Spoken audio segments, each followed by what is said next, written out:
Eu estava lendo um livro esses dias e algo me chamou muita atenção. É um livro sobre neurociência, daqui a pouco eu falo sobre ele, o nome dele. E nesse livro, o autor fala que quando você desenvolve um hábito, que hábito já é algo que você pratica com constância há um certo tempo, e você tenta parar com esse hábito, o seu corpo literalmente te sabota para você não fazer isso. Quando eu comecei a ler aquilo, eu falei, meu Deus, eu já sei sobre várias coisas, mas eu não tinha noção do quanto que o nosso corpo tem funções que a gente não imagina. Olha só, ele tava falando, por exemplo, quis mudar um hábito hoje, sabe? Sei lá, às vezes alguém te chamou a atenção, ou você assistiu um vídeo que te deixou inspirado pra mudar, ou você teve uma conversa, alguma coisa que te despertou da inércia que você tava vivendo pra você ter uma atitude diferente. Aí você, todo animado, se prontifica e fica com aquela expectativa pra começar a ser diferente. Sabe aquela coisa, segunda-feira chegou, eu vou fazer acontecer? Só que aí o que acontece? Olha que loucura. E isso não é vozes da minha cabeça. Isso tá escrito num livro de um autor renomado. Já vou falar aqui logo pra você não sair desse vídeo. O nome do livro é Quebrando o Hábito de Ser Você Mesmo, do Joe Dispenza, tá? Depois você pesquisa. É um livro maravilhoso, inclusive. E ele tava explicando que as nossas células, elas ficam literalmente viciadas naquele tipo de emoção, sentimento ou hábito que a gente tinha. Então vamos supor que você sempre nutria um sentimento de raiva, por exemplo. E aí você resolve perdoar e mudar. Tô dando um exemplo aleatório aqui, que eu não lembro exatamente o exemplo que ele usou no vídeo, mas qualquer coisa eu pego o livro ali e falo pra vocês certinho. Na hora que você tenta mudar esse sentimento ou esse hábito que você tinha, você consegue por algum tempinho, às vezes um dia ou algumas horas. Mas literalmente a sua célula, ela começa a ficar em abstinência. Eu achei isso uma loucura quando eu tava lendo, mas eu falei, não, deixa eu terminar de ler isso aqui pra entender. E ele explica que a sua célula, assim como quando você usa substâncias entorpecentes, alucinógenas e assim por diante, sua célula fica literalmente viciada, ela começa a ficar em abstinência. Ela e todas as amigas dela, né, fazem um esforço pra você voltar a ser aquela pessoa que você era antes. Porque quando você decide mudar, você para de produzir aquela substância. Eu não sei se você sabe, mas todas as nossas emoções, pensamentos,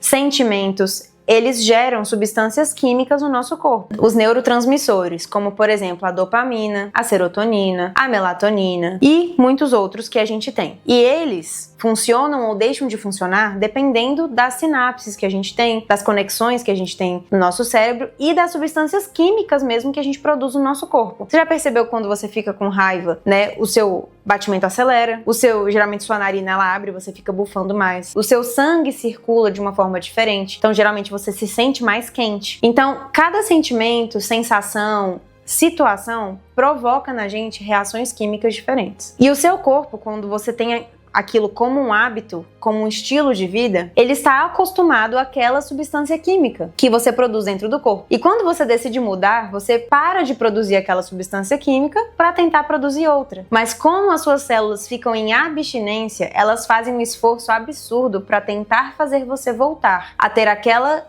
atitude, a ter aquele sentimento, aquela emoção, para você continuar alimentando elas com aquela substância. Por isso que muitas vezes é difícil mudar, porque literalmente por alguns minutos, horas ou dias, o seu corpo luta contra você para você não conseguir mudar. Carol, você tá me desanimando, porque você tá só me explicando fisicamente que o nosso corpo torna ainda mais difícil o caminho da mudança. Mas tem uma coisa, a luz no final do túnel, né? Sempre tem. Se você persistir nisso, é como se você estivesse mandando as suas células para uma clínica de reabilitação e ali elas vão se desintoxicar dessa substância por não ter mais contato com ela, se você persistir na mudança. E depois, como ela ficou um tempo sem contato com aquilo, ela para de depender daquilo e você consegue realmente ter um hábito novo, ressignificar, às vezes, traumas, situações, pensamentos, sentimentos e por aí vai. Quando eu li isso, eu fiquei tão chocada que eu não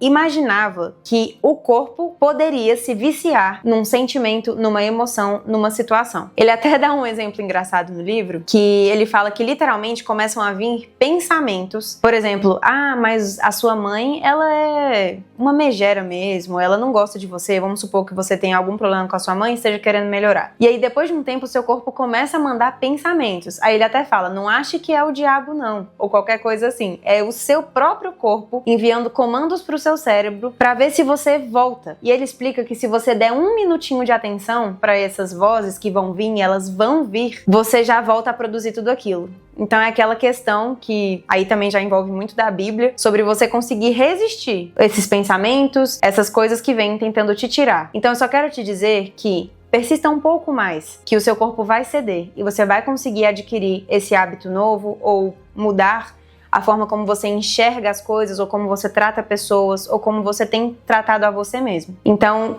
a própria neurociência explica o porquê é um pouco difícil no meio do processo, mas que também é só você persistir um pouco mais que você vai conseguir. Eu não tô desmerecendo e nem dizendo que, se você persistir, se você, nunca desistir, vai dar tudo certo. Não é isso. Claro que muitas vezes você vai precisar repor vitaminas, repor minerais, melhorar sua ingestão de água, ter atenção ao seu sono, e tudo isso eu consigo trabalhar bem nas minhas consultas com os meus pacientes. Mas eu tô dizendo que, se você quer realmente uma mudança e você tem sentido que você tenta mudar e parece que tem algo que te puxa pra baixo, isso realmente existe. Isso tá explicado, mas isso também pode ser mudado. Se você gostou desse vídeo, curte, compartilha se realmente fez sentido pra você, manda pra uma pessoa que também precisa ouvir isso. Se você não quer perder nenhum vídeo que vai ter nesse canal, já se inscreve. E eu quero dizer que o seu cérebro, ele pode até tentar mandar em você por um período, mas você pode tomar o controle de volta e fazer ele te obedecer. Se vocês quiserem ler esse livro, eu vou deixar o nome dele aqui pra vocês poderem procurar. Ele é maravilhoso e ele tem bastante parte prática de como você consegue aplicar isso para você realmente conseguir ter essas transformações na sua vida. Se você também tem interesse que eu fale um pouco mais sobre esse assunto de neurociência e como